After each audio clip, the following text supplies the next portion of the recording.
(6월 2일) 금요일 생명의 말씀입니다. 오늘 본문은 사무엘하 3장 22절부터 39절까지의 말씀입니다. 다윗의 신복들과 요압이 적군을 치고 크게 노략한 물건을 가지고 돌아오니 아브넬은 이미 보냄을 받아 평안히 갔고 다윗과 함께 헤브론에 있지 아니한 때라. 요압 및 요압과 함께한 모든 군사가 돌아오매 어떤 사람이 요압에게 말하여 이르되 넬의 아들 아브넬이 왕에게 왔더니 왕이 보내매 그가 평안히 갔나이다 하니 요압이 왕에게 나아가 이르되 어찌하심이니이까? 아브넬이 왕에게 나아왔거늘 어찌하여 그를 보내 잘 가게 하셨나이까? 왕도 아시려니와 넬의 아들 아브넬이 온 것은 왕을 속임이라. 그가 왕이 출입하는 것을 알고 왕이 하시는 모든 것을 알려 함이니이다. 하고 이에 요압이 다윗에게서 나와 전령들을 보내 아브넬을 쫓아가게 하였더니 시라 우물가에서 그를 데리고 돌아왔으나 다윗은 알지 못하였더라. 아브넬이 헤브론으로 돌아오매 요압이 더불어 조용히 말하려는 듯이 그를 데리고 성문 안으로 들어가 거기서 배를 찔러 죽이니 이는 자기의 동생 아사엘의 피로 말미암음이더라.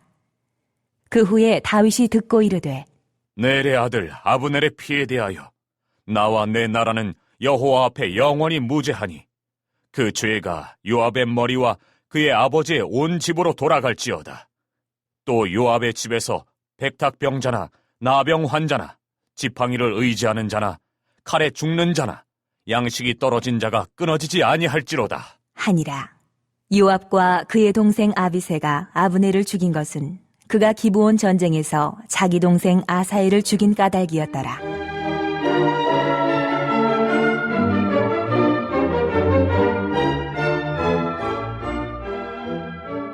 다윗이 요압과 및 자기와 함께 있는 모든 백성에게 이르되 너희는 옷을 찢고 굵은 배를 띠고 아브넬 앞에서 애도하라 하니라. 다윗 왕이 상여를 따라가 아브넬을 헤브론에 장사하고 아브넬의 무덤에서 왕이 소리를 높여 울고 백성도 다 우니라. 왕이 아브넬을 위하여 애가를 지어 이르되 아브넬의 죽음이 어찌하여 미련한 자의 죽음 같은고? 내 손이 결박되지 아니하였고 내 발이 착고에 채이지 아니하였거늘 불의한 자식의 앞에 엎드러짐같이 내가 엎드러졌도다. 하매 온 백성이 다시 그를 슬퍼하여 우니라. 석양에 뭇 백성이 나와 다윗에게 음식을 권하니 다윗이 맹세하여 이르되 만일 내가 해지기 전에 떡이나 다른 모든 것을 맛보면 하나님이 내게 벌 위에 벌을 내리심이 마땅하니라. 하매 온 백성이 보고 기뻐하며 왕이 무슨 일을 하든지 무리가 다 기뻐하므로 이날에야 온 백성과 온 이스라엘이 넬의 아들 아브넬을 죽인 것이 왕이 한 것이 아닌 줄을 아니라. 왕이 그의 신복에게 이르되 오늘 이스라엘의 지도자여 큰 인물이 죽은 것을 알지 못하느냐? 내가 기름 부음을 받은 왕이 되었으나 오늘 약하여서 스루야의 아들인 이 사람들을 제어하기가 너무 어려우니 여호와는 악행한 자에게 그 악한 대로 갚으실지로다. 이미 다윗은 사무엘에 의해 이스라엘의 왕으로 세워졌지만 공식적으로 이스라엘의 왕으로 선포되기까지는 험난한 여정이 기다리고 있었습니다. 그 어려움 중 가장 큰 것은 바로 다윗이 세상의 방식으로 왕이 되려 하지 않고 하나님만을 의지하고 때를 기다려야 했지만 다른 이들은 주변 왕정 국가의 통치 방식을 따르려 했다는 것이었습니다. 그렇기에 다윗은 스와와 신복들과도 갈등을 경험했습니다. 다윗이 아브넬의 투항을 기뻐한 이유는 동족과의 내전을 속히 끝낼 수 있었기 때문입니다. 그러나 요압을 비롯한 다윗의 신복들의 생각은 달랐습니다. 요압에게는 이스보셋의 군대가 노력해도 좋을 대적일 뿐이었고 그 군대 장관 아브넬은 자기 동생을 죽인 원수일 뿐이었습니다. 그 적개심과 원한이 요압을 사로잡아 그는 신하로서 다윗의 결정에 순종해야 한다는 당연한 원칙까지 따르지 않았습니다. 그는 왕에게 보고하지 않고 전령으로 아브넬을 쫓아가게 하고 결국 왕의 조치에 반하여 그를 암살합니다.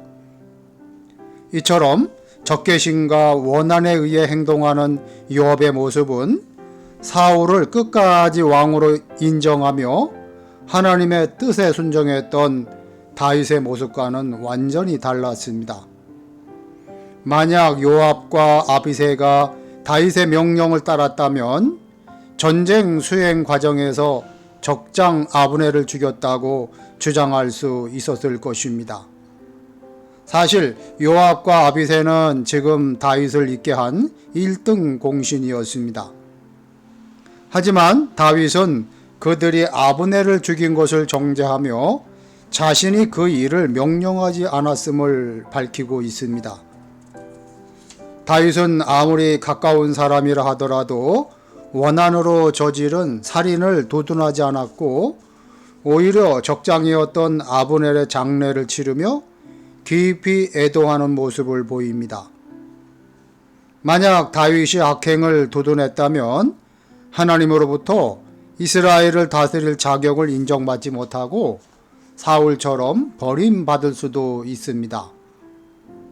그러나 다윗은 오직 하나님의 법을 따라 판단했고 자기와 가까운 사람만이 아니라 이스라엘 백성 모두를 사랑했기에 왕권을 인정받을 수 있었습니다. 다윗은 아브넬을 위해 애가를 지으며 애곡합니다. 그는 요압을 불의한 자식이라 칭할 정도로 그의 죄악을 고발합니다.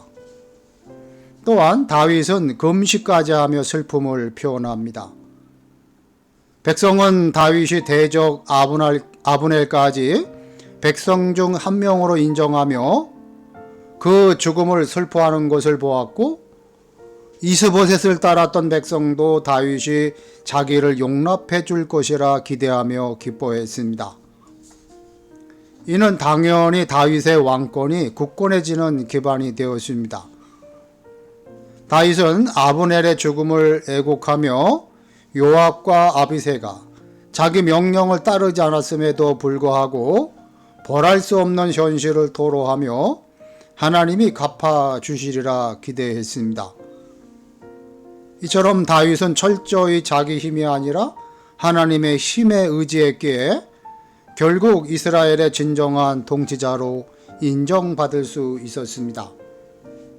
만약 다윗이 세상의 일반적인 통치자들의 모습을 따랐다면 그도 역시 사울과 같은 길을 걸었을 것입니다.